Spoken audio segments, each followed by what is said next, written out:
Bob Iger is still the head of Disney over there after warding off Nelson Peltz and Jay Rasulo at the investor meeting. They were looking for board seats, and he had to rally the board to keep them from getting seats so that he can continue to push Disney in the direction that he wants. And now he's gaslighting everybody by saying that, look, I don't even know. I don't think you people know what the term woke even means. Disney's not woke. Again, I hate that word because of the ambiguous nature of it. And I still believe that anybody who tells you they know the exact definition ignores the fact that you could ask 10,000 different people and get 10,000 different definitions about what that word actually means. But pretending like Disney hasn't fallen to the idea of what does Tim always use as his definition for this? He says rigid adherence to leftist orthodoxy, I think is how he describes it. And that's in very many ways exactly what Disney is. So Disney CEO Bob Iger says Disney isn't woke, but is it true, or is he gaslighting his audience? This is what he said.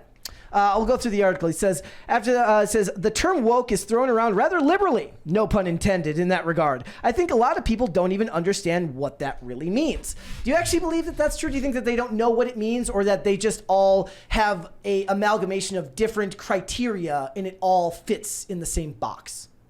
I'm not sure that there's as much as a distinction between those two sets. I really did way back in the day hear left people using the term woke as like an aspirational way to be, and it has just been completely dropped and co-opted by right-wing conservative people as a pejorative term, right? Like you don't want to be woke. Totally. Woke is sort of like deranged. I don't.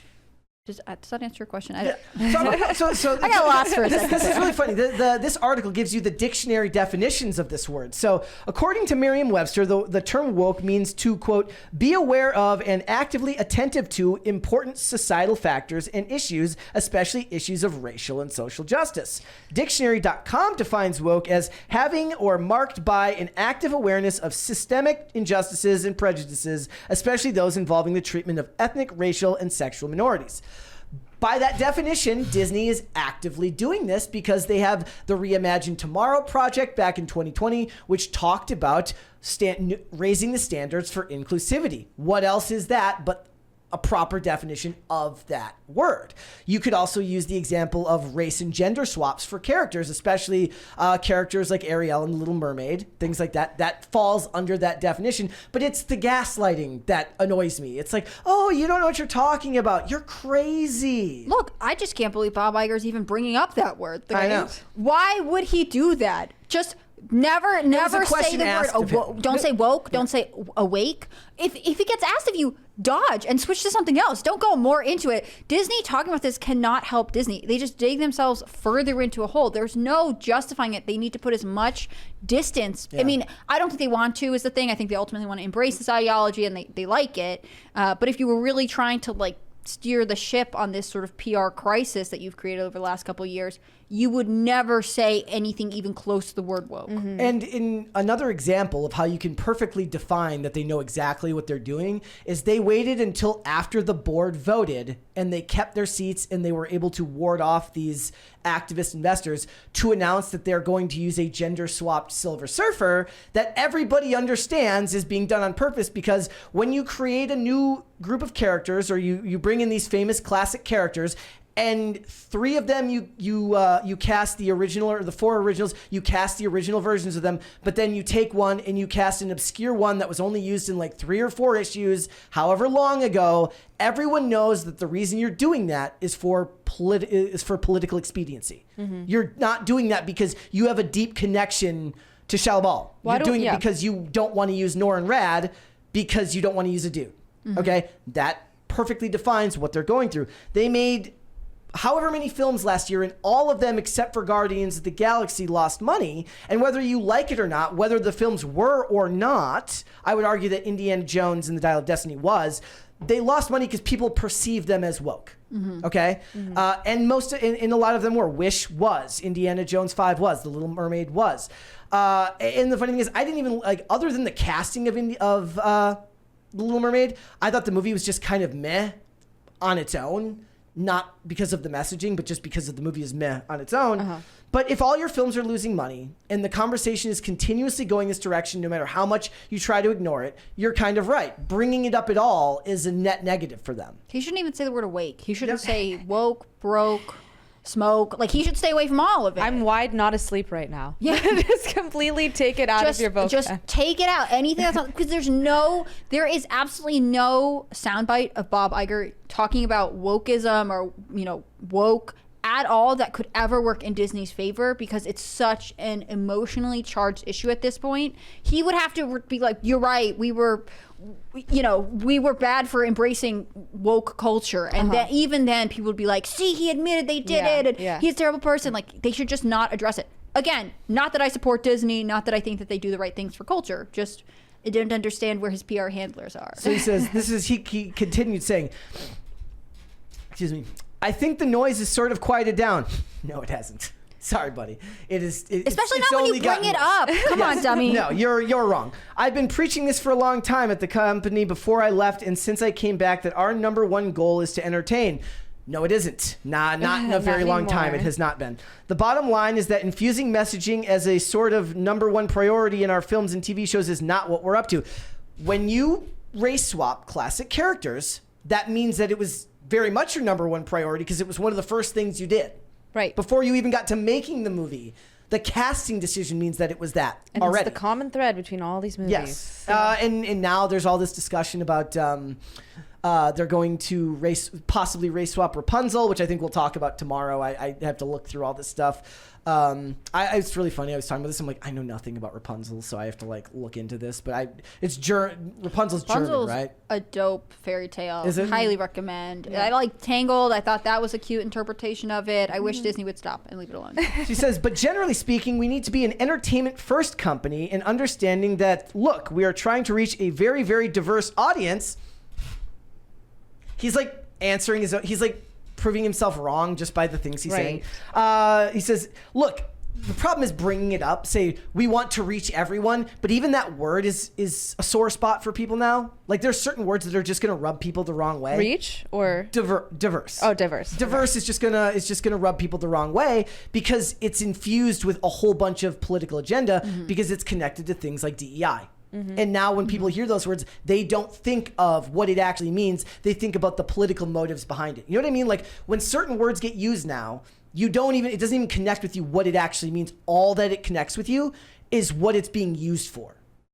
Right. Right? Right. When you hear the word inclusion, you don't actually think of somebody being included in something. You think of political operatives using it as a cudgel, as a weapon to it's politically charged. This is why I always talk about my hatred of buzzwords, right? It's you could work your way around this stuff with really crafty writing, but it would take a lot of work to get away from all of this language. Right. That's very, very hard to do. But his job is to talk. So he would have to be self-aware enough to know that these words are a problem, and then ask his speechwriters, I'm assuming he doesn't sit there and write these speeches himself, and get people to find language that is less politically charged. But even then, people are so hesitant to buy into any of this that I don't think it would work.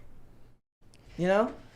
I can't think of any company that is actually Universal right now is probably the blueprint for as close to what you want for a company that's just putting out entertainment. Now, they do put out some stuff that ends up being politically charged, but for the most part, they're not known for it, right? It really is a fault of Disney to be a company that's doing this. Is Disney putting out any other content that isn't riddled with wokeness? And we don't see it, or we're not paying attention to it? I mean, so a fair amount of their 20th Century Fox productions might not be, it's not as noticeable. It's more noticeable in the Pixar, the Lucasfilm, and the Disney stuff, right? But they own and run 20th Century and Searchlight, and you'll get more think piece movies, which are more art house. They made a movie called The Creator last year, which I really, really liked, which... according to Wesley, was communist propaganda. I didn't take it that way, but the point is that we looked at it and saw different things. Therefore, it's not as blatant. Yeah. Right. Yeah. So, but then the problem is you should be looking for that type of goal with all your entertainment. All of it should be able to give people different opinions on various projects. And all your movies should have me and Wesley arguing about whether it's this or whether it's that. Yeah, and it should be left at you don't know who's right or who's wrong. Yeah. That's how loose and ambiguous it should be. If not, then it is too pointed, and it is in this case, woke, or whatever it may be. What is the stuff about ESG being changed to bridge? Do you know what's going on with that? No. So I heard that term the other day. I saw somebody in the chat just mentioned it. Dustin the Wind says ESG changed its name to Bridge. So they're just going to change the acronyms of course. to mean different things. It's the war on language as per usual. That's always going on. Well, and when a term becomes toxic, they ditch it and start with something else, right? What's the last Disney movie you actually liked? Oh my gosh. From like when you were a kid? Was Tangled a Disney movie? Yeah, Tangled was a Disney Tangled was movie. good. I liked Tangled, and that came out. That was like a more recent, not really recent, but I don't even like watch Disney movies anymore. either. I don't think I watch any Disney content regularly. I don't really watch anything regularly, but like The Mandalorian first season, Yeah. not a movie, but I enjoyed that thoroughly. I think a lot of people, and that's what I thought was funny about that is like, that was a perfect example of like how easy it would be to win back your audience if you just did your job. Just one not bad. Everybody was after The Force Awakens and then The Last Jedi and then The Rise of Skywalker, and everybody just hated Star Wars and wanted nothing to do with it. They released one like kind of good season of a show and everyone's like, oh, you know what? It can't be that bad. Like I'm back on board, right? Yeah, it's like an abusive relationship. Like they treat you so badly and then it gets like slightly better and you're like, maybe. Right? I wonder if I were to watch it again, if I'd be like, this isn't that good. It's just not comparison. terrible. I say the same thing about Star Wars. I say the same thing about Star Trek. It is basically like an abusive relationship where everyone's like, I'll give it another shot. And I'm like, don't do it. Just cut the cord, my friend. But they let me sleep inside the house this time. That's perfect. That's good. Oh yeah, somebody mentioned Andor. Look, a lot of people loved Andor too, but the problem is like the goodwill is gone. And not enough people watched it nor care anymore for all this stuff. And what I just saw the other day, I think that Park Place mentioned that the Rey movie is back off the docket at Star Wars and everything's getting booked out and they can't get away from these issues. And the problem is Bob Iger's contract runs through 2026. He's going to have to start getting his replacement ready that's a pretty big process, right? Like succession as like a CEO for a company of that size. And any person they put in charge is going to be subject to the same level of scrutiny, and every decision that they make is going to be looked at with the same skepticism. Thanks for watching. Listen to full episodes of Pop Culture Crisis on Spotify. Keep up with us on social media and make sure you subscribe and ring that bell so you never miss the show. Bye, guys.